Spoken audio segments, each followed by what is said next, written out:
I just got to give it a minute to load up. Yeah, I have a old tomcat. I put him in the garage, but I can still hear him meowing. Oh, yeah? Can you hear him meowing? Mm-mm. Oh, good. Okay.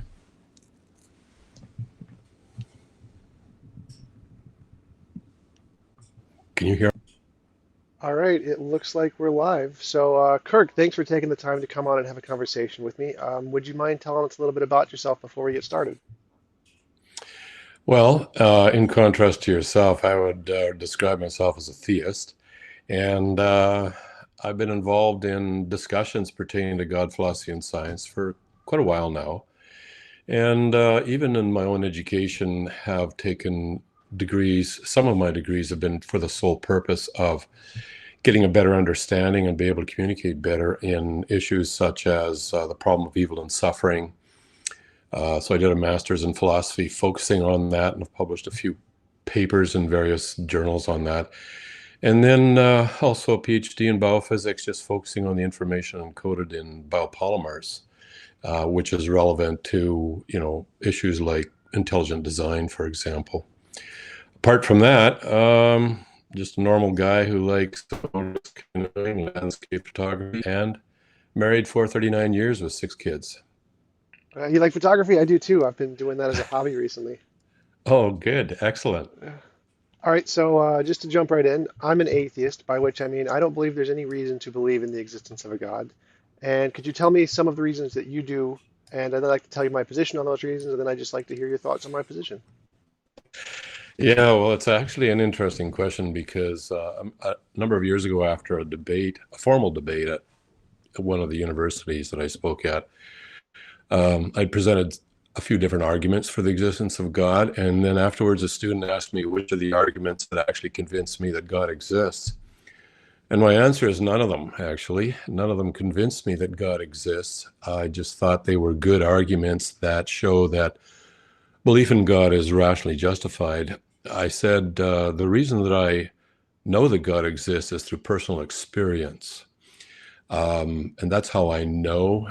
You can, for example, in a courtroom, you can listen to the witnesses, you can look at the evidence, but if you've never actually seen what they're talking about, then it's difficult to say, I know that this and such happened. But when a person has actually experienced the thing, then they have more confidence in saying, I know this has happened. Of course, I'm well aware that not everything people believe they've experienced is actually true. Dreams, hallucinations, wishful thinking, that sort of thing. So saying that I know God exists because of my personal experience of God, I think is persuasive for me, but I'm just not sure it should be persuasive for it would be persuasive for anyone else. And if someone is actually convinced that God exists simply because I said I've experienced God, I'd have some reservations about the quality of their conclusion, quality of their thinking.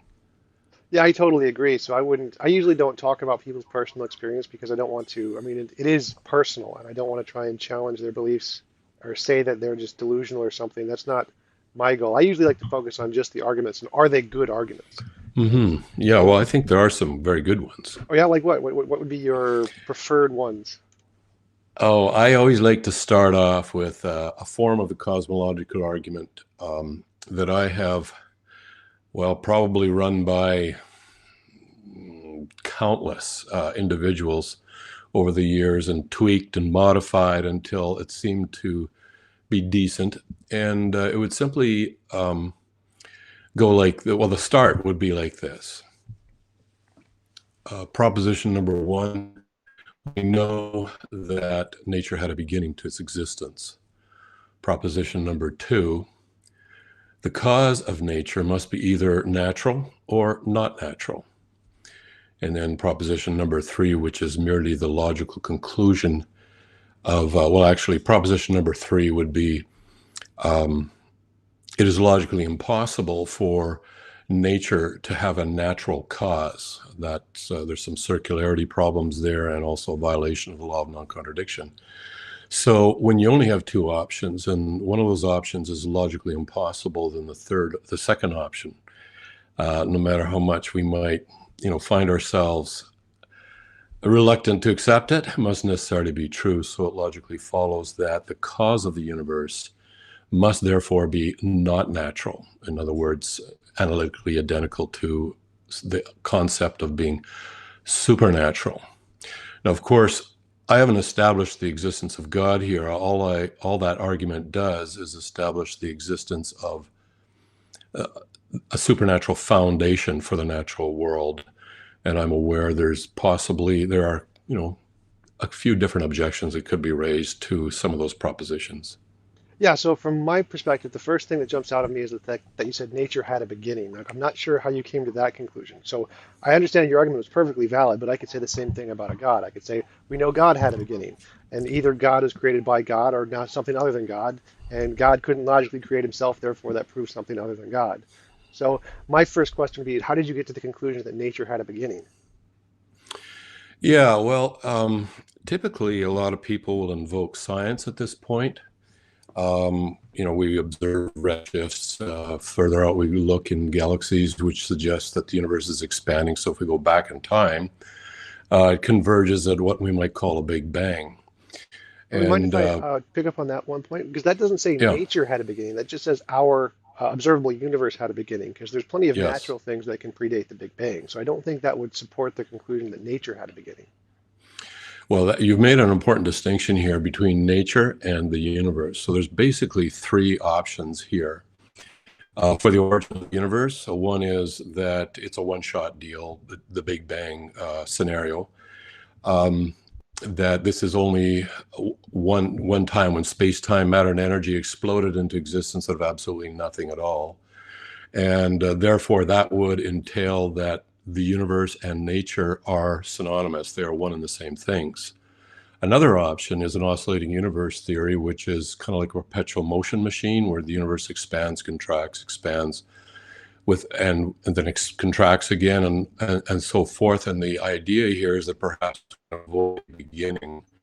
So you have multiple Big Bangs and you have multiple collapses. Um, Again, though, nature would be synonymous with the universe. It's just that in that scenario, there is no beginning. The third option is the multiverse option, where our universe is basically the product of a previous universe, say a quantum fluctuation at the event horizon of the previous universe, which itself was a result of another one. And not only that, there's just not one chain of universes. There are, for every universe that you get, you have the possibility of large numbers of universes coming into existence. So that's where this term multiverse comes into play here. In that case, nature is not synonymous with this present universe. In that case, nature has to be defined as the whole deal, the whole multiverse, the entire.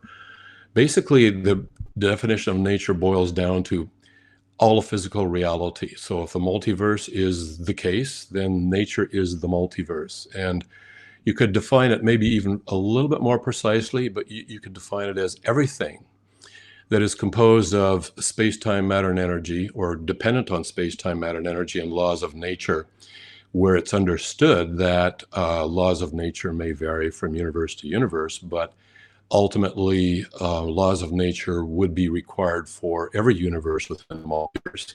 It just might not be the same. And so nature in that case entails the entire multiverse, but the problem with that approach is that the multiverse itself still requires a beginning. And I forgot to mention, so does the oscillating universe. Well, I would prefer not to go with the oscillating or the multiverse theory. I'd go with something more like Sean Carroll or Nima Arkani-Hamad's emergent spacetime, where spacetime emerged from some more fundamental natural thing. And so it would nature in that context wouldn't be defined as space-time, energy, and matter, because there's something that exists prior to those things, which those emerge from. So from my understanding, nature is just essentially what we can demonstrate through the scientific process is what we call nature. And that can extend way before space, time, matter, and energy, because there are certain kinds of theories of things predating those, including other kinds of time, like Itzel Barr's two-time physics, or Julian Barber's The End of Time, or Stephen Hawking's imaginary time, which is not imaginary in the sense of it's in our head. It's imaginary as in it's a mathematical vector like imaginary numbers. So there are lots of different kinds of natural things that can exist outside of space, time, and matter as we know them in this universe. So it doesn't seem to me the case that simply because space, time, and matter had a beginning, that all natural things had a beginning. Now, I grant there has to be some necessary cause to everything. It could either be like an infinite regress, or there has to be some foundational necessary thing. But that necessary thing doesn't need to be a God from my perspective. It could just be an unknown natural necessary thing, just a property of nature that we haven't discovered yet. So I think that the either there is a necessary thing which is a supernatural thing, or there is a necessary thing which is a natural thing, and either one can explain the Big Bang and the origin of our universe and our space-time, it seems to me. Well, there's a lot. I mean, you've raised a few different points here, and to respond, there's a lot to be said regarding a number of different points that you've made. Um, Now, I'm just sorting through which will get us here. No, a shortcut is just to go to the necessary thing you mentioned. I'm not sure. I mean, well, we can go there. In fact, I think we will need to go there. I want to go there, but it might be good just to take a minute and talk about some of these theories and models. First of all, and I think you've implied that these various theories that have been proposed by Carolyn Hawking and Lawrence Krauss and so forth, they do not actually have a nature coming from absolutely nothing at all. There is some sort of there's a couple of things that are required. Number one, and is that quantum mechanics does not work without some form of time. No, it doesn't necessarily have to be our time, but it does require a variable we would call t in physics. And that t would be in whatever the environment is where you want quantum mechanics to work. So let's say it's another universe with slightly different laws of nature, and t is different from our time. I Then, mean, I and we're talking apologize about, just to interrupt, but yeah, I agree. There was never an absolute nothing. So I always think there was a okay. something there. And it was a Hmm. necessary, either a natural necessary something or a supernatural necessary something. So I would never make the something from nothing argument. I'm fully aware that Yeah. it's always like a quantum fluctuation or something. There was never a philosophical nothing in any of the physical models. Hmm. Okay, so maybe one way we can get zero in faster at this ultimate thing back there is to consider time itself, and whatever form we want to discuss it in. For example, discussing time in our universe and discussing time in some other universe, basically we have to, if we're going to say that there was something back there before our time, we have to consider how we're using the word before. Are we using it in a logical way, like logically prior to, or are we using it that there is some other kind of time back there, in which case you can, say the word before in a temporal sense?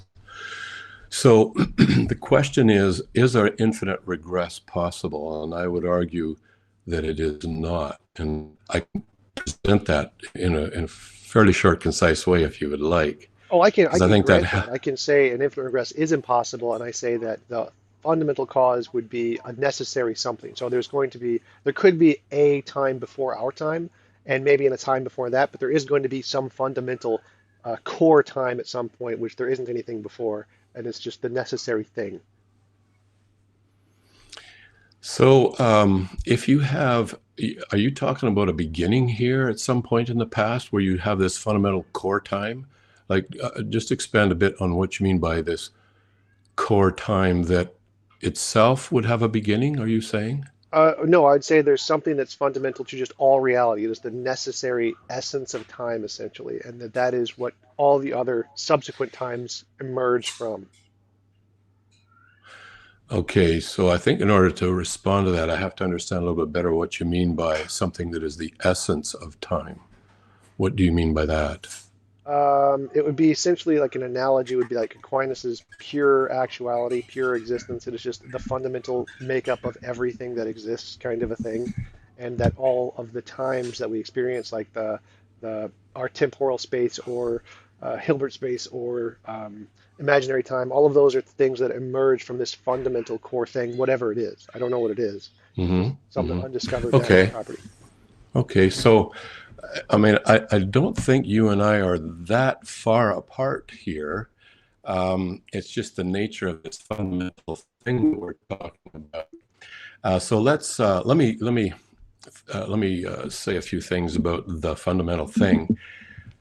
We're so we get to any kind of time that we have, regardless whether it's the kind we have in this universe or some other form of time. Any other kind of time we have, we cannot have if that time is composed of a series of events. It's pretty hard to measure time without a series of events. We could even divide that time into hours or centuries or whatever we wish, however, whatever unit we wish. We cannot have an infinite regression in any form of time and expect to get to this conversation that we're having here today. So, what we come to is an end of time itself in the past, if it has to be finite, and I think there's some good arguments from math that say it has to be finite. So we get to this thing that you call the essence of time, the essence of perhaps that explains everything that we have, and that's remarkably similar to what I have, but there is something different about this essence. First of all, it itself, if it's going to produce time, it cannot be dependent upon time if it's going to produce it. Time comes out of it, but it doesn't depend on time. Same with space, matter, energy. It comes out of this thing we're calling the essence of nature, for example. So this we wind up with something that's, if first of all, if it's independent of time, or if it must exist independent of what it produces, in other words, all these forms of time. This thing itself, this essence, is timeless. It is, we would say it's eternal in the sense that it is not, it's timeless. That definition of eternal rather than goes on forever in the future. We might also say that it's not, it's very different from the nature we talk about in science. For the nature we talk about in science, every single equation we have in physics has at least one variable in it of either matter, energy, space, or time. Or we have a lot of other variables in physics, but they all can be reduced to, they all contain these units. So we're talking about something here that's the origin of nature itself, but it's not it, but it's timeless. It is not physical in the sense of doesn't have any matter, energy, and it's not even, we can't even examine it with science simply because all of science depends on physics, and all of physics depends on, if you look at the equations in physics of space-time, matter, and energy. So we are converging on something that's very close. We're essentially talking about something that's non-physical and eternal. And when you have something that's eternal, you have something that it's not logically possible to put a cause in front of. It's either always there or never there.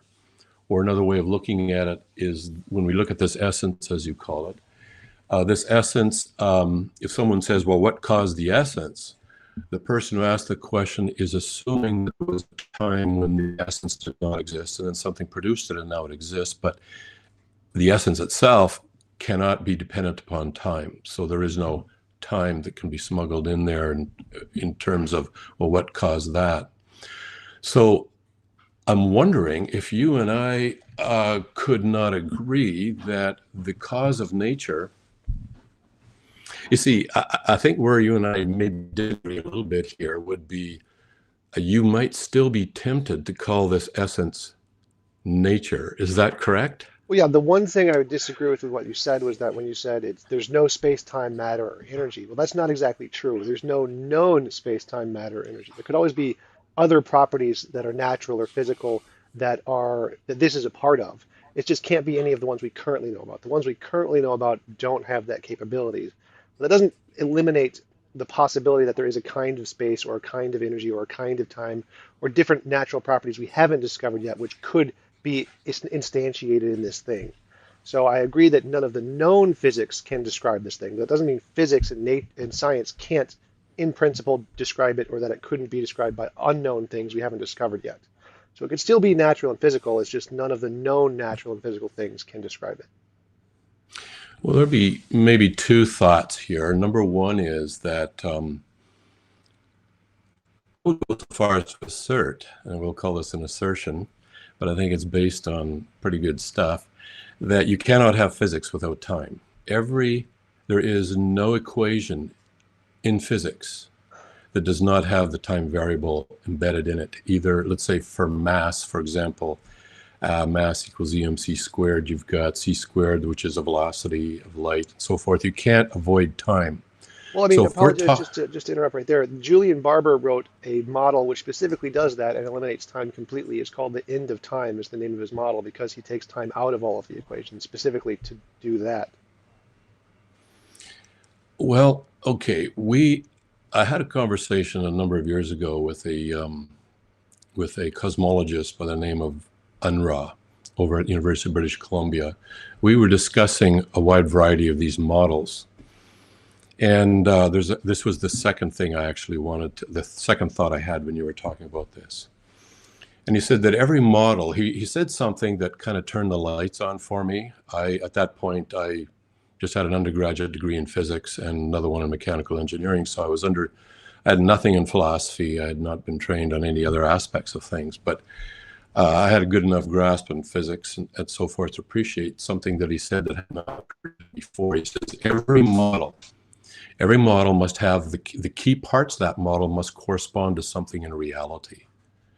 And he said the problem that we have with all of our models about, say, the origin of the universe, not so much models within the universe, because then we can build them so they correspond, every aspect correspond to something in reality. But the problem with building something about, say, the origin of nature as we're discussing it, is that every key aspect must correspond to something in reality. And you cannot have a change of state. Now I know that there's let's say, I call them theories that do away with the t variable with time, but they always have to be replaced with something that will replace that time variable so that you can have changes in state. If you have no change in state, you have basically nothing happening. It's pretty hard to have physics with no possibility of any change in state. So that's the first thing I would say, is that we have to question the models. We have to say, is this science fiction, or is there some rational, is this testable? And there's been a couple of articles, you're probably aware of those, written by people like Joseph Silk and who is this co-author on this one in Nature, Joe Silk and name escapes me at the moment, but they're pointing out that physics itself has a bit of a problem when it comes to these models, in that if they are not testable, then we should not be confusing them with science. They're probably, they use words like fantasy, for example, science fiction, or at best, philosophy of science. So I would hesitate on banking on something that is not testable in any way, but at the same time, it just seems to be, like, say, we can string words together and make up great pieces of science fiction using grammar, rules of language, and so forth. Well, we can do exactly the same thing with mathematics. We can string together mathematical principles and axioms and theorems to construct a model that essentially is science fiction. It's not, it doesn't, at least one key part of it does not correspond to reality. And I think what we're talking about here classifies more in the realm of science fiction. But there was another thought that's very closely related to this, and that's the appeal to undiscovered information. And you know, you and I probably both agree hardly on this, is that we have not discovered everything. We have no idea how much we don't know. And so it's almost certain, a virtually probability of approaching 1, that there are more discoveries to be made. I'd actually say it's probably about as close to 1 as you can get. Yeah, what was it? But Thomas Edison's quote, we only know 1/1000% of anything. yeah, I have no idea how much we don't know. But So it's true. I mean, it's a fairly safe assumption that we will discover new things. But it's a different thing to say, well, to appeal to an undiscovered something to justify, let's say, for example, some essence out there that's the origin of time. Any kind of time you want to postulate, including dispense with t and substitute another variable in it, that the origin of this, therefore, is anything that today science would even remotely consider as natural. We're talking about something remarkably different, maybe something more closely associated to Plato's forms or essences, but we're not talking science anymore if we cannot use the tools of science. Well, it doesn't mean it's invalid, of course. I mean, if logically it follows, then, and I think logic does point to an essence, as both I think you and I are probably in agreement on. We just don't agree what to call this essence. I call it, because of its independence of all the normal variables in physics and the laws of physics and time, because of its independence to these things, and it seems to be the origin of these things, I call it not natural. You would prefer to call it natural, but then I think you would need to define natural here in a different way we always use in science. So it's a new definition of natural. So that would be an interesting point of discussion. I don't know whether the listeners would be Well, interested in let me it. pick up on that real quick. So instead of using the word natural, I mean, I can agree. So all of science is tentative and provisional, and everything in physics is essentially a combination of known principles, particles, and laws in physics, and there's just different combinations of those things. You're not allowed to use just all the stuff outside of physics and just make stuff up and add it in for fun. You have to use combinations of principles, particles, and laws in physics. And none of those can get you what's before the Big Bang. It's always describing stuff that's in the Big Bang. So none of the physics now will be able to describe the necessary thing. Is completely incapable of doing that. Doesn't mean it can't be done in the future. Maybe we can add some discovery in the future that we don't know about yet that might be able to do it, but none of the physics now can do it. So I grant there has to be some necessary thing which is outside of the known physics. Now, you may want to call that something other than natural, but I would argue that there's no reason to believe that's a God. Like it could be an unconscious, just kind of like a law where it's just a thing of the universe. It isn't a personal being in any way. And when I'm saying natural, that's kind of what I'm referring to as just a non-God thing, just Mm-hmm. like a law or a planet or a particle that's just unconscious, uncaring, it just exists. That's kind of what I mean by natural. Okay, yeah. So maybe you've kind of put your finger on maybe the point where we might not be in 100% agreement here, and that is you would define this essence as not conscious. I would define it as, although my argument hasn't shown at all that it's conscious, it just says this is not natural in any way that we normally talk about natural in science. But I think you've raised something very important here, which I have not established. And that is this essence, is this cause of nature, as science might define it, is this cause of nature conscious or not? That is a very good question. And again, I must say, Tom, here, I'll probably never attempt to prove anything. Being a philosopher as well as a scientist, I learned that anybody who says they will prove something has pretty much hung themselves right from the word go, because it's so hard. So I'm not going to try and prove that the essence of the universe or nature is conscious, but I do want to present an argument that might provide some justification for thinking that, and that is the fine-tuning of the universe. Now, if you have a multiverse, I understand that if you have enough of those out there, that solves a lot of probability problems, and so that's a natural way out of it.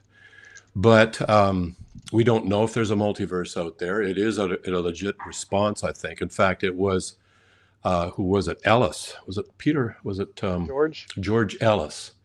George Ellis might have mentioned this, and I think he might have been the one who pointed this out in a short article on Nature, that the initial reason to go with a multiverse was to explain was a possible explanation for how our universe appears to be so fine-tuned, which suggests that there is a mind behind it. And if you want to avoid that, then the other possibility is there are a lot of universes out there, and we're just one of those part of a subset gets lucky. So I'll acknowledge that's a possible explanation for the fine-tuning, but it also can work as justification for thinking that there's a mind behind the universe. And why do I say that? I would say it because the universe appears to be built or designed for the purpose of supporting life. So there seems to be a plan or an intent behind it.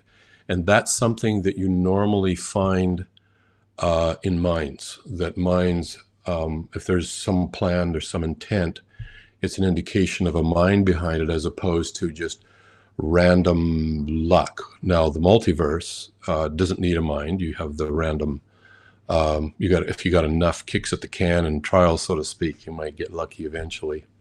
But you still have to come up with the origin of the essence, and that's really, does it have a mind or not? So that's one of my arguments in favor of a mind behind the universe, while acknowledging that the multiverse is a possible response to that. There's another argument. Well, let me pick up on the fine-tuning Sure. one really quick. So my objection to the fine-tuning would not be the multiverse. I would say that if we assume that there is a specific kind of a being who would want to create a universe that is life permitting, we have to assume that that being is finely tuned specifically to create this kind of universe, because there's lots of different kinds of potential designers that could exist. There could be a designer that would want black holes and not people, or a designer who would want unicorns, or a designer who would want just nothingness. So the specifics of this designer are equally or even more specified than the specifics of the universe. And so if you want to say, well, this designer is just a property of its nature to have this aspect to him, to want moral beings, and that's why he designed the universe. Well, I could just say the same thing about the universe and say the fine-tuning constants are just an aspect of the necessary conditions of the whatever created the universe. And so equally, the fine-tuning seems to work in both cases. Either the fine-tuner needs to be fine-tuned, or if you want to just say, well, it's just a property of its nature, I could just say the fine-tuning of our universe is just a property of its nature, and it doesn't need a designer, just like your designer doesn't need a designer. Well, okay, but we're talking about when we're talking about the fine tuning of the fine tuner, keep in mind that I am talking about this timeless essence that is the origin of time, the origin of nature itself. So you cannot. I'm not sure how you would fine tune a timeless essence, whether we're talking about a conscious essence or a non-conscious essence. How you would fine tune that.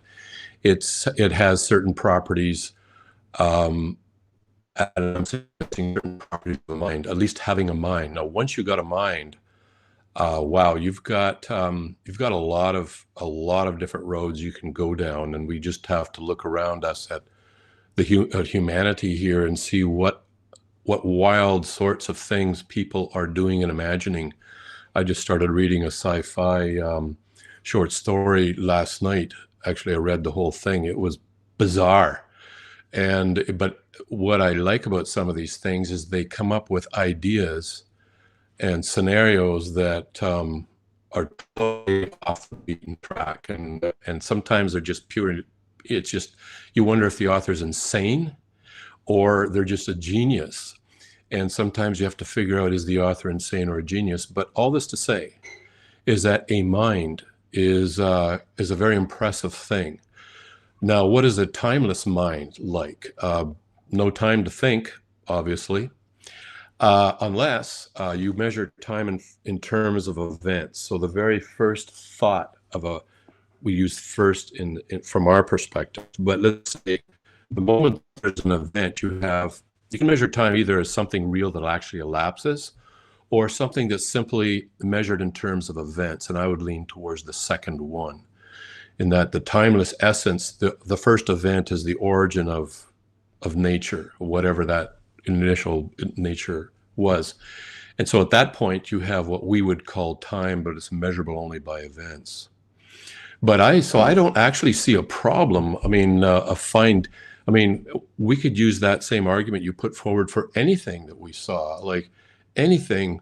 Let's say we had a universe that was just black and white and a checkerboard. Like, let's say the universe was a gigantic checkerboard, just black squares and white squares.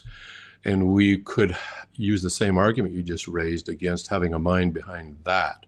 Although that's a pretty ordered one, and the order is easy to achieve if you have certain laws of physics. But yeah, I'm just not sure. I think we still, as I said, I can't prove that the essence of the cause of whatever it was we're talking about has a conscious mind. But I think it's worth considering that a mind does have some good explanatory power as to why we see it apparently that there's a purpose for the universe. Now, fine tuning is a term we come up with, but behind that fine tuning, there's an assumption that the universe has a purpose, Right, and so this that's fine that's the tuning was part done. I'm arguing against, is because when I see the constants of the universe, there's two ways to explain it. One is that it was designed by a mind, and that mind was determined to do this, or we could say just the constants are determined to be this way. And it seems the probabilities are the exact same there. It's like you say, if the mind was designed or determined to create a universe like this, we can just get rid of the designer and say the universe is just determined to be like this without the mind. And the probability that the designer will have that aspect of its nature to be the kind of designer that would make a life-permitting universe seems to be the exact same as the probability of the universe just being exactly the way it is now. So I don't see probabilistically any difference between those two assertions, just saying the universe just is the way it is like this, and just saying, well, God just is the way he is to create this kind of a universe. To me, those seem equally as improbable. And so I don't see how that explanation has more explanatory power because it's adding an unnecessary piece while keeping all of the other probabilities the same. Okay, I think I would grant your argument if I accepted one term that you used. You talked about this mind, this possible mind behind the universe as being determined. It was determined to have this purpose for the universe. But there we have a problem. I don't consider I consider a mind that's actually determined as an oxymoron. Let me explain a little bit. I would hold that, and again, this is just a proposition I'm putting out there, that the mind itself is not determined to do anything. There's no particular thing the mind is determined to do, because the mind has free will. It is a free agent, and in philosophy, we define free will as having two criteria. First of all, it was a mind is free, or a decision is free if and only if it was not determined by any antecedent conditions, and B, it could have decided otherwise. So in the case of the purpose for this universe, I would say it's a mind that's a free agent. In other words, it itself was not determined by anything antecedent to that mind. There's nothing else out there determining this mind's decision or designing the mind so that it must have a purpose, must create a universe and have a purpose of life for it. But rather, so there's no antecedent conditions determining what this mind does, and anything the mind does, it could have decided otherwise. And those are the two fundamental criteria in philosophy for what constitutes a free agent or a free mind. Now, I haven't proved that, of course, such an entity exists, but what I am saying is that I don't think your argument will work if that mind is a free agent, because you're two times mentioned that either the universe is determined to be such a way, or the mind behind that determined the universe is determined to produce the universe. But that was the key word. The key word is determined, and if that mind is a free agent, has free agency, then that, I think your argument, as good as it is for determined minds, which I think is an oxymoron, does not work for a mind that's a free agent. Okay, let's talk about that a little bit. So if my position on free will is that it's logically impossible, from my understanding, see no way that free will can exist. Because if something, so a mind does an action or makes a choice, there's two possibilities. Either it made the choice for reasons and it's determined by those reasons, or it made the choice for no reasons, in which case it's by definition random. And those I see are the only two possibilities. Either it did the choice for reasons and it was determined by those reasons, or it did the choice for no reasons and therefore it was random, just essentially just a random decision, like pressing a random generator, number generator, or whatever. And I don't see anything you add to that that could guide the reason and make it non-random. Seems to determine it in some sense. And it could just be like a probabilistic kind of determination where it increases the probability of one decision over the others, but that's still a determination. And so from my understanding, I don't know anything you could add to this to get free will. It seems like that anything a mind can do matter can essentially has the same ability to do those kinds of things. So, for example, either a particle is moved because it's bumped by a different particle, or a particle decays because of some kind of quantum random fluctuation. So everything the particle does is either determined or random, and the mind makes a decision either for reasons and it's determined by those reasons, or it makes a decision for no reasons and it's random. So everything a mind does is either determined or random. And so I don't see any difference between these two and how you get this extra free will property. Like if I was going to say a particle has a free particle property or something, and I was trying to explain to you what is this free particle property. Um, and I was going to try to say it's not determined, so it's not just being bumped by another particle, and it's not random, where it's just like a random quantum decay. I don't see anywhere anything I can add to that to explain what that could possibly be. Yeah, I think, well, what you've described, I think, is a good description of a computer. You look at the output and you say, what's the reason for this? And then you look at two things. You look at the code, and you'll look at the inputs to that code. What were the variables, and what were the initial inputs into those variables? And so that is why we don't talk about computers as having free will. We all jolly well computers don't have free will. Even if you introduce quantum mechanics in there, we know that you still, let's say, if it's dependent on the spin of an electron, there's only two options there, and so forth. So we know that that's still determined to produce one of two things. But philosophers, I think, are onto something. And I mean, if that's the way the mind works, then we would be definitely determined. And I would grant that if the reasons themselves determine the decision, and then criteria number one has failed, that is, there is something behind this decision, some antecedent conditions that actually determine the decision. But that's not free will anymore, and that's not what the philosophers are talking about when they talk about free will, if in fact the reasons determine the decision. And that's why criteria number two is introduced, that the agent could have decided otherwise, so that you give that agent any number of reasons it wants, and it can look at all those reasons and then decide, I think I'm going to choose the other one anyways. Now, how do we test for free will? Because that sounds, I mean, I'm putting myself in maybe your shoes, I don't know, but that sounds awful lot like, okay, all the reasons were input and the thing output something else. That sounds like like there was a random number generator in there. So in the end, it just forewent all the reasons and went with some random decision that came out as a result. And that is a good as well. So how do we test for this? How do we test for free will? I have one test, but it presupposes the existence of a perfectly good, all-powerful, all-knowing God. And if that, of course, we don't have one of those, then it's impossible, from my perspective, to test free. Well, maybe I shouldn't say that. Maybe I'm being a bit bold. But if I can do things, let's say the essence that produced the universe is conscious, that it turns out in the end, which we haven't really looked at the arguments for, but in the end, it turns out to a being that's the origin of, that's perfectly good, all-powerful, all-knowing. And let's say I can do things that being does not like. That tells me that in spite of whatever laws of physics govern the universe, and I would say that everything that's determined in this universe, and that's the key word, everything that actually is determined, is determined by the initial conditions of the universe and the laws of physics, whatever those laws of physics might be, and we're still working on that.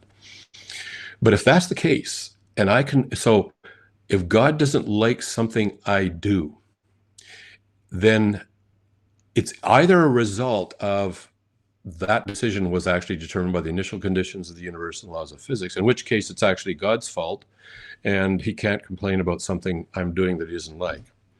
But if it actually is something, those two criteria are actually satisfied, and it was not determined by the initial conditions and the laws of physics, then that tells me that I can do stuff, or at least make decisions, maybe not carry out those decisions, but I at least in my mind make decisions that were not determined by the initial conditions of the universe and laws of physics. Now, I don't know, that's not going to be persuasive at all if one does not believe or grant the proposition that there is a being who is perfectly good, all-powerful, all-knowing.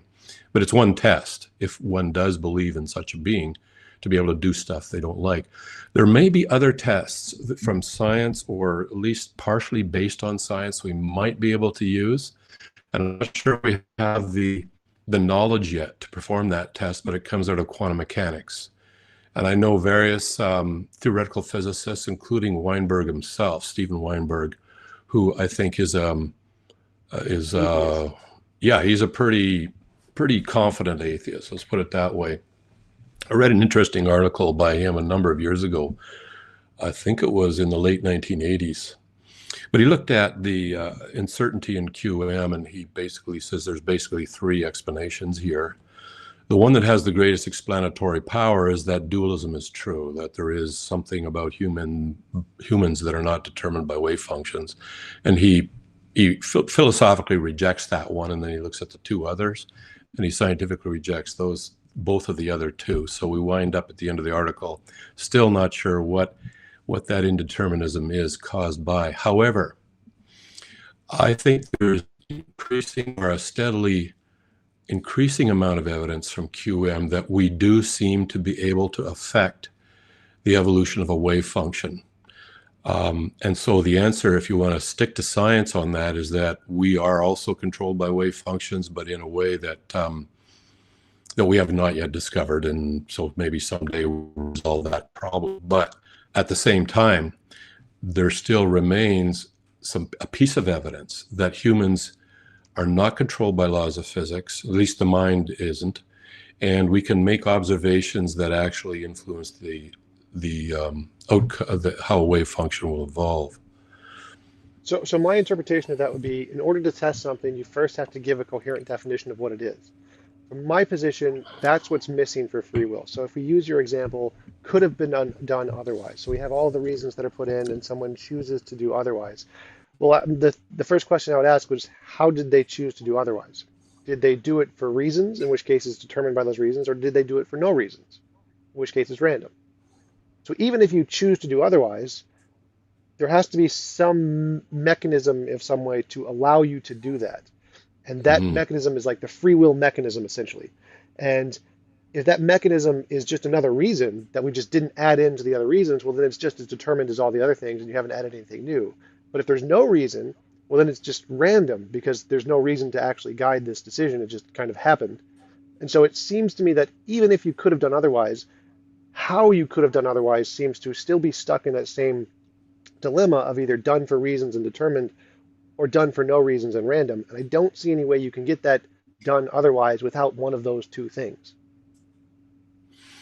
Well, philosophers will grant that free will decisions are determined. They're just determined by the mind itself. There is nothing antecedent to the mind or external to the mind that determine that decision. But there's something else that I think we might want to acknowledge, or at least I would put on the table here, and that is, we're not, you see, if we were just computers, if we just simply worked on pure reason, then I could see your argument carrying a fair amount of force to it, because, in fact, I would probably grant your argument if humans were designed or built, or the essence of a mind was such that it simply made reasons in, output out, and that's it. And if we differed in our output, it would simply be because either the reasons that you had, the set of reasons you had, were slightly different than mine, or we process those reasons differently, in which it's a matter of case of the computer or the operating system of the mind itself, which would still be determined. However, I would, from my perspective as a theist, as a Christian theist, I would suggest that there is more to a human being than just a mind, like a computer-like mind that's reasons in, determine the output. I would suggest that there's other things about us that can also play into decisions and those reasons themselves, that will provide reasons for an output, but the reasons themselves are not determined by physics or the initial conditions of the universe. And that, for example, our ability, I'm going to suggest a few things that I don't know if you'd agree with or not, but just let me suggest them. Our ability to perceive beauty, our ability to perceive justice, and I would lump justice in with this concept of of things that are right and things that are wrong. So we seem to have perceptions here that are it would be difficult. I mean, somebody might want to reduce beauty and justice just to laws of physics. I would not. I would say that may be putting ourselves in a box. That may be too simplistic when we talk about justice and beauty. And beauty would extend to the perception of the supernatural. Like, for example, part of our essence. In other words, I believe that we have a soul. And the soul is what defines me. That is my essence. My body is more like how my interface with the physical world. So if I happen to trip and fall and damage my prefrontal cortex, my interface is damaged, and how I interface with this world is going to change for sure. Just as you might damage your keyboard, and what you see on the screen is going to be a little bit off. So, But what does that have to do with beauty? You said that beauty leads to the soul. well, no, beauty is not something that's determined by laws of physics and the initial conditions of the universe, but the perception of beauty is an ability for the soul itself, is an ability of the soul itself. So when I'm making a decision, the mind, and I would distinguish between the mind and the brain here, the brain is the interface that my mind uses to make things happen in this world. The mind is completely non-physical. It is not controlled by laws of physics, and therefore the reasons that the mind uses, it can certainly look at physical reasons in this world, but it's not going to be controlled by those, because the mind, if it is non-physical, is not controlled by laws of physics. But it has, and I guess that raises a whole pile of other questions. Well, like, what's the evidence for a mind, like, or a soul? I mean, why should we even, are we just introducing this as an ad hoc way to invoke, to preserve this idea of free will? But I don't think free will is an idea that we cooked up. It seems self-evident to us as human beings that we had free will for thousands of years. And now the question is, how do we explain it? And those two criteria are there. And your response is that the decision is actually determined by reasons. And I might, upon reflection here, I think really what you need, it's by reasons that are determined by laws of physics and the initial conditions of the universe. Well, I'm not Because exactly going that by route. natural reasons. So I'm not saying natural reasons. Like I said, like if I grant a mind exists and supernaturally, and minds have no antecedent reasons or causes, and they make a decision, well, how did it make that decision? So either there has to be something in the mind, like its nature essentially, which causes it to choose that choice as opposed to any other. So it couldn't have done otherwise because it was determined by its nature. Or it has to have no determining factors at all, at which point the choice was random. So I don't Mhm. see, even if I grant everything you said, and a mind exists and it makes some decision and could have done otherwise, it's still stuck in this dilemma as far as I can tell, because either it has to have chosen otherwise for reasons like its nature or something, or it has to have done that for absolutely no reason at all, and it has to have been random. So it doesn't seem to be limited to natural reasons. It just seems to be that if there's any reason, that kind of determines it, or at least probabilistically determines it. Mhm. Okay, well, we might be converging here on possibly, maybe not agreement, but a little closer.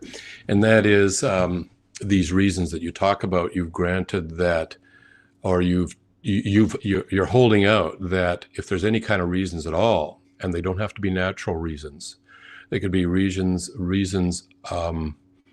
perhaps unique to the mind itself, then that decision is determined. Now, I don't. If you are saying that, then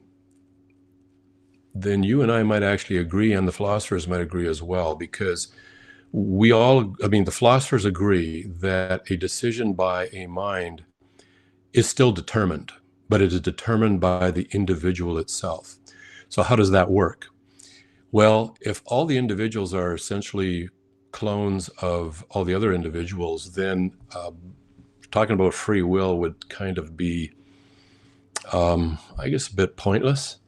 But if each individual is unique, if each mind is unique, and that mind determines, it may not determine its initial conditions for coming into existence, that it doesn't have any control over how it came into existence or the fact that it now exists. But if that mind has the ability to get itself to change itself, which I think it's self-evident that we can shape our own thinking, our own minds. Although, okay, so if it does, if we are unique and we are all born as minds, but we can shape and design our own minds post birth or post coming into existence, then we would have reasons for what we do, but those reasons would be unique to the person. So, for example, when philosophers talk about the problem of evil, or theologians do, and they're talking about, let's say, the first evil decision ever made. Let's say Adam makes a bad decision. They would say that evil was determined in this world, but it was not determined by God, but it was determined by Adam. Something unique within himself. He was a unique mind that had his own reasons that are based on the kind of person that he is. And so the kind of person that you are, the kind of mind that you are, if you remained in a state of stasis once you came into existence, let's say your mind, once it popped into existence or came into existence, you never did any self-introspection, self-evaluation. You never looked at your mind and say, I think I'd like to go this direction or that direction. And we're not necessarily talking about moral right or moral wrong here. We're just talking like sunsets, and there's almost an infinite number of different beautiful sunsets. So if you remained in a state of stasis, then you could point your finger back and say, okay, the reasons came from within, but because the way I was within was determined by the initial conditions of my mind, it was still determined by something external to me, whatever made my mind come into existence. But if your mind does not remain in a state of stasis once you come into existence, if you have the ability of self-awareness and self-introspection and to model and shape the kind of person you would like to be, and when I say person, I'm really talking mind here, because I say the mind defines the person. There'll be other things that heavily influence the person, like the body and external influences. But at the end of the day, the mind defines. If you can then, at that point, once you start molding and shaping yourself, then those reasons become your individual reasons. They do determine your decisions now, but you are the one that shapes your state, your mental state at that point. The kind of mind that you will be, and every mind is different and unique. So God gives us He creates us as a mind and a body. I would say as a three-part being, mind, body, and soul. But He creates us, but the most important thing that has the authority in a person is their mind. That has the responsibility of how you will live. If He gives us the ability to mold and shape the way we are, then He is separated from our decisions at that point, because now the decisions can come from within rather than the initial state that He created the mind in. I'm not And the sure. way that I'm we're not sure I'm following that exactly, because that seems a lot like Dan Dennett's use of the word compatibilism, where he says that we're given some initial conditions, which is essentially our brain, and our brain has some kind of neuroplasticity to it, and so we can reflect in and change our own minds to some extent, but the extent at which it can be changed was already determined by its initial conditions. So even if we have a mind of some particular nature that can reflect on itself, the amount it can reflect on itself and what it can possibly choose is already limited by the nature of that mind. So it's not really free. It still seems kind of determined by the initial conditions of the mind. hard to say there, because if there are, let's say, if the initial conditions of the mind determine the state of the mind from that time on, then it is definitely determined. And I know some forms of compatibilism, basically, there are really, in my opinion, and I think it's not just my opinion, it's, I think, a general consensus amongst many philosophers that compatibilism, when it comes to free will, is just a special case of determinism. Yep, I agree. Yeah, so that case. Now the other option, if what you're saying about Dennett, if I understand it correctly, is that, okay, the other option is that you do have free will, but you will be limited as to how much you can shape your mind to within these boundaries. It seems to me you would have free will within those boundaries. So you're free to go anywhere on those boundaries, but there are boundaries. It might be the case.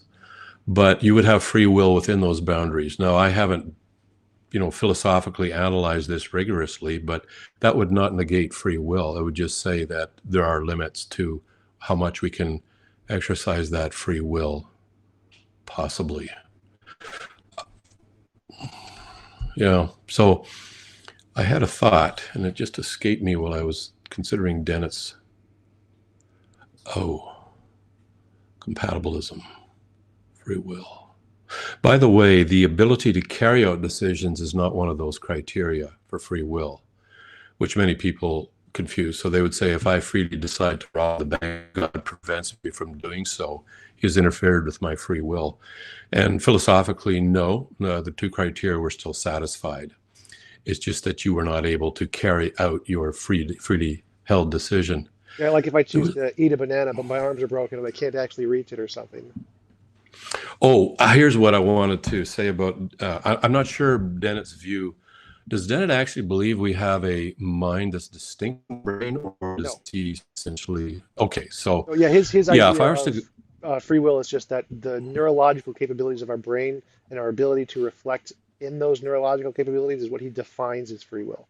So he's essentially yeah, defining it in the same way you did, where you say we have a mind and it can reflect on itself and make changes on itself, but those are limited within some kind of a space, and the space for him is the biological space of yeah, the capabilities of the mind, and he's yeah, defining that as free will. okay. Yeah, I would concede that if what we're talking about as a mind is actually just another word for our brain, then I don't see how we could possibly have free will. And for a number of reasons, basically the brain functions according, I think Dennett would, if he's going that road, I think he wants to have the brain operating according to the laws of physics. If you've got a brain that doesn't operate, so let's assume that he's suggesting that our brain operates according to laws of physics. Soon as that occurs, then you have zero free will. It's laws of physics and the initial conditions plus external stimuli, and that totally determines the state, your mental state, or your brain. I like to be a little more rigorous there and not mix mind and brain. So I would say it totally determines your brain state, and it only appears that we have free will because there are so many thousands, billions of variables that we can't possibly process, that it just looks to us like we have free will, but in fact, we don't. It's kind of like chaos theory, where it's actually all determined. It's just that there's so many countless variables that we're simply not in a position to actually accurately predict the outcome. And the same with the mind, with the brain, I should say. But that's not what I'm talking about. And I think at the end of the day, going back to the essence that we began with at the beginning here, this essence, it seems that we might agree that it's not, maybe, I don't want to put words in your mouth, but I would at least hold that it's not physical in any sense that science normally talks about physical things, space-time, matter, and energy, laws of physics, that Yeah, sort of I'd thing. phrase it like it's not of the known physical, none of the known Yeah, physical. yeah, yeah. It's not a well, but this unknown stuff that you suggest might be there would have to be something totally different from anything in physics that we would have. I mean, physics. I love physics. That's why I took the degree, even though just between you and me, and don't tell anybody.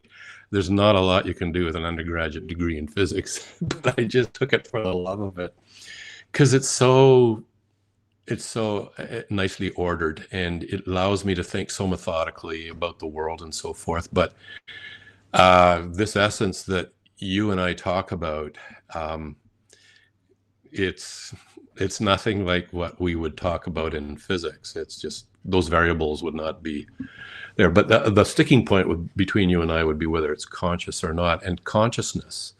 Okay, so let's suggest that thing is conscious.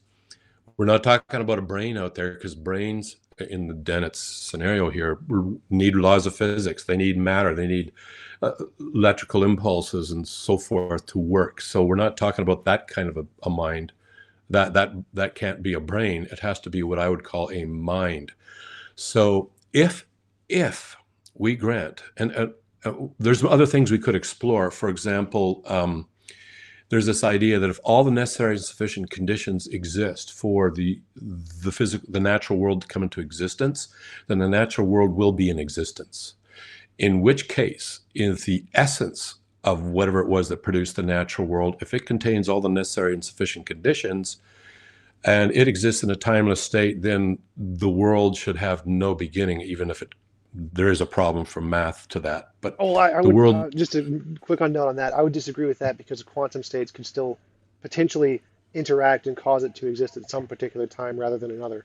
Because quantum states can exist independent of time, given like Carroll's and Hamad's model. And so, if there is a quantum state or a quantum property to this necessary thing, then it could potentially create the universe at some particular time without itself being timeless. So that can be solved without a mind. but quantum, let's talk about the essence. The quantum, if there's some sort of quantum activity going on, that requires time. Or at least So, if you're going to take time out, you have to substitute in another variable. well, that's only given the Q, known physics. So given known physics, you have to substitute with variables that we can verify. But because there's a lots of stuff we don't know, you could put in those unknown variables to solve the problem, and those could be like the essence of the necessary thing. So the fact that with current physics, we can only use things that we can verify doesn't mean that that's the limits of all possible physics. So there could be something out there that we don't know about, which is the essence of this necessary thing, and that is the variable we're adding in to substitute for time. well, let's look at that known physics idea here. There's one thing that I would argue about the essence that we do know with logical certainty.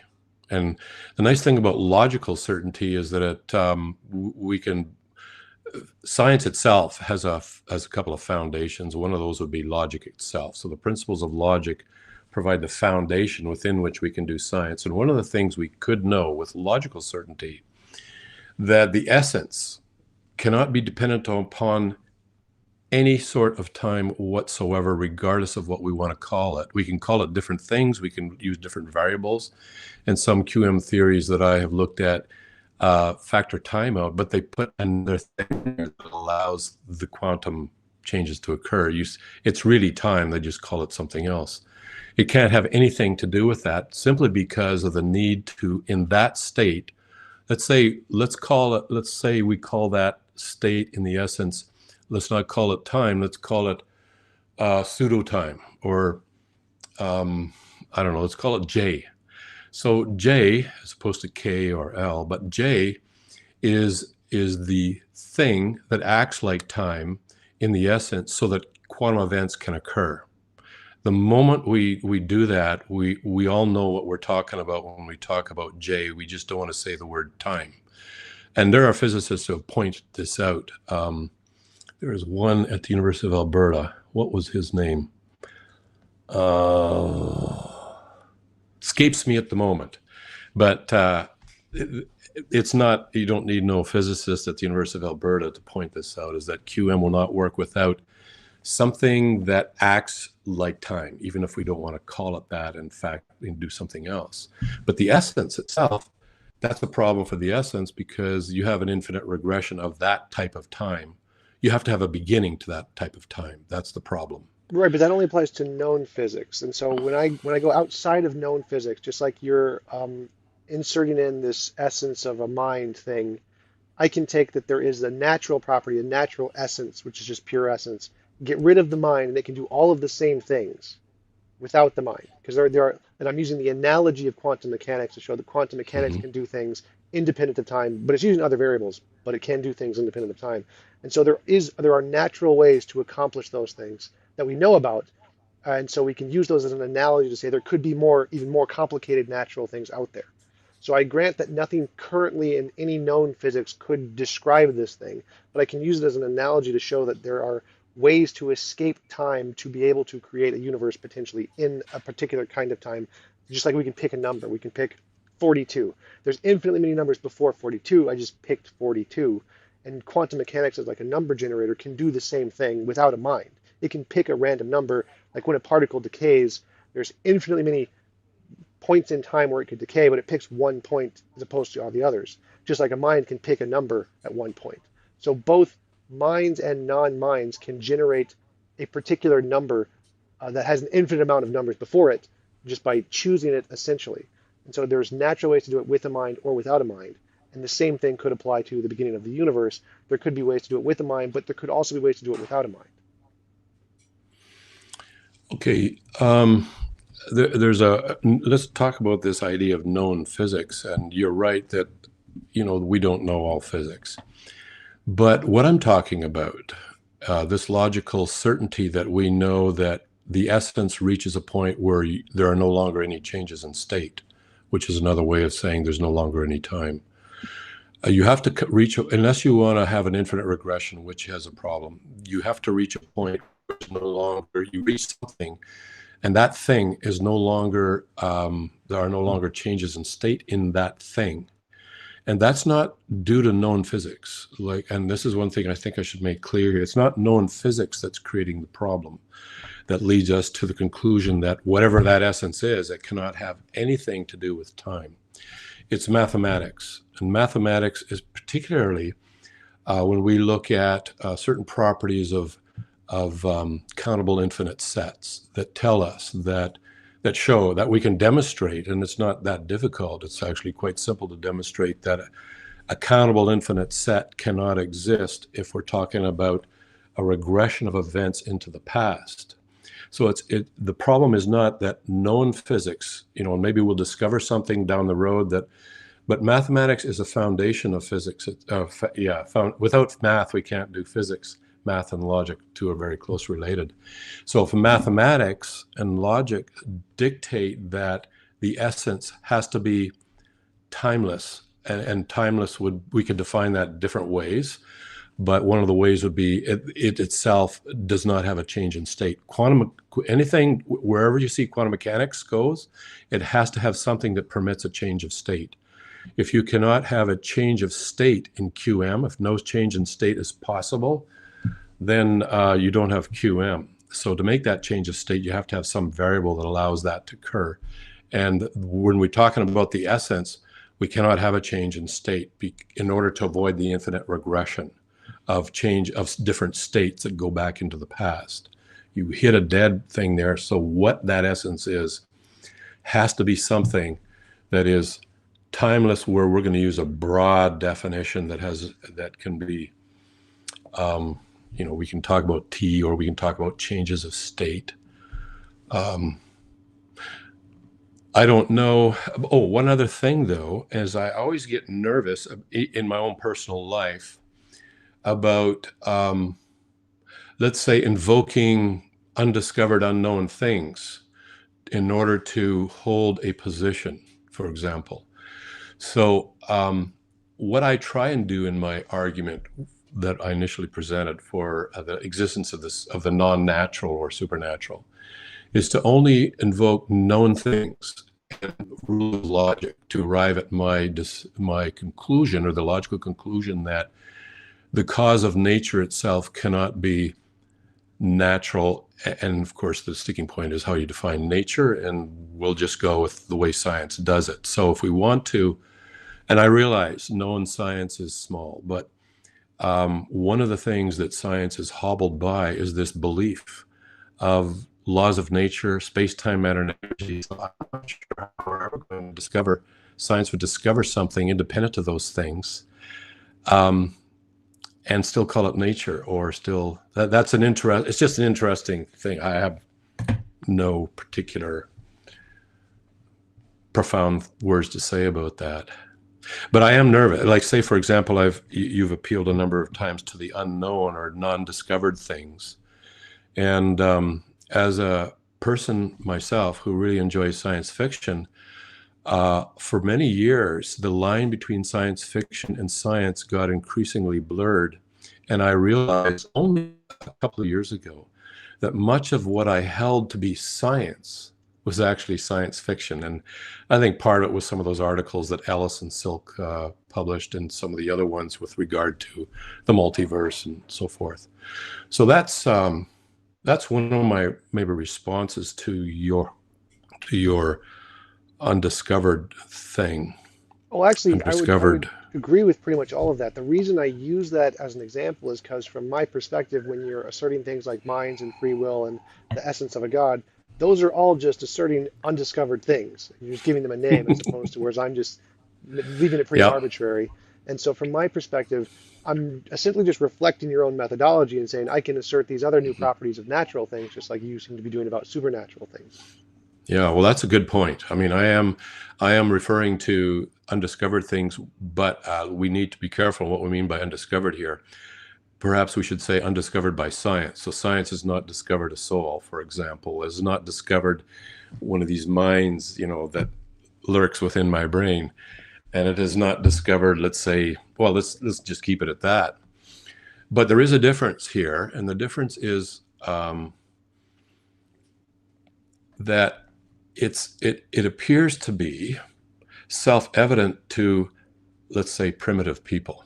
Let's say people who have not taken anything. Well, no, let me be careful here. You don't want to offend anyone, but let's say for thousands of years, from ancient times, it appeared to people that they had a soul. They didn't know what it was necessarily, but they believed that once the body dies, that's not the end of them. They continue to exist. Plato talks about that, for example. So we're talking about something. You are correct that science has not discovered, a mind or a soul, but just as science has not discovered what this essence is that brought about nature as science knows it. But there is a difference between what you're invoking and what I'm invoking. And what I'm invoking has been self-evident for thousands of years. Now, self-evident, by the way, does not mean it's true or actually exists. I'll concede that.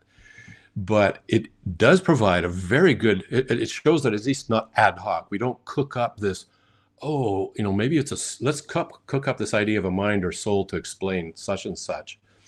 But rather that we have this innate belief that we have a mind or a soul, at least general humanity throughout the history. So it's already there. It's not ad hoc. Whereas when we come to the end of whatever it was that produced nature, I would like to avoid being ad hoc here, saying we'll discover something that was not only not self-evident to us. Science doesn't know about it, and it's not even self-evident that such a natural type of nature would exist. Although I still think you and me are very close on this essence. It's just conscious or not conscious, and Well, I what mean, I'd like to talk a constitutes little bit that. about that, where you said that it's self-evident. I mean, for me, that doesn't even count as evidence, the fact that it's self-evident. Because when I assert anything exists, like Tribbles from Star Trek, are you a Star Trek fan at all? Uh, I enjoy them. I enjoy them, and I've watched a lot, but I would call myself a fan. so from my Uh, perspective, if I assert anything exists, the first thing is it starts off as imaginary. It's just something in my head until demonstrated otherwise. You have to actually go beyond it and show that whatever you're saying exists, you have to have some methodology to show it's not just imaginary before we can actually just assume it's real. So the fact that it's self-evident to us that we have free will doesn't mean it's a real thing. It just means it's something in our head. It's something imaginary as the default position. And then we have to go beyond that and show it's something real in the world before we could actually use it as like a premise in an argument to show that it shows something further. So from my perspective, free will being self-evident only shows that it's imaginary, like illusions are self-evident. If I show every human being who's existed a picture of an illusion, they're all going to see it moving, and that's self-evident to everyone, but that's not actually evidence that the picture is moving. So, or another example would be like if I touch a metal object and a plastic object, they're going to feel, the metal object is going to feel colder than the plastic object, but that's just because of how our brains work and the transition of energy between the objects, when really they're both room temperature. So for me, self-evident doesn't qualify as evidence that something exists any more than it's just a part of our brain. So why do you consider that to be a stronger, less ad hoc justification than just saying some unknown natural law? okay. Well, there's two things I'll say about this idea of something being self-evident. Number one is that if something is a priori self-evident before we even start to think about it or even realize what its implications will be, then it's not an ad hoc idea. Ad hoc, it's not something we cooked up after the fact to explain something. It's something that we already seemed to accept before we realized, hey, let's try and explain that over there. And hey, by the way, you know, my belief in a soul or a mind actually comes in handy here, and I can explain that with that. And all that does is show that it's not ad hoc. We're not just making stuff up after the fact. It might still be made up, mind you, but we made it up before we faced the problem we're trying to explain. So I think that's an important thing, because I am less persuaded by ad hoc or post hoc ideas, just to the stuff we make up to explain something, than I am by the idea that we already had this idea, and hey, by the way, it has explanatory power for this and that. Oh, So in well, just to pick philosophy, up on that for a little bit, from my understanding of free will is that it is ad hoc, is that we make decisions and we try to think, well, how did I make that decision? Oh, it must have been free will. So it seems to me that free will is equally as an ad hoc assertion to explain a phenomenon as an undiscovered law to explain the origin of everything. you know, my wife just handed me. I have to be 13 kilometers from here Ooh, in just 15 minutes oh, for a meeting. oh, absolutely no Um, problem.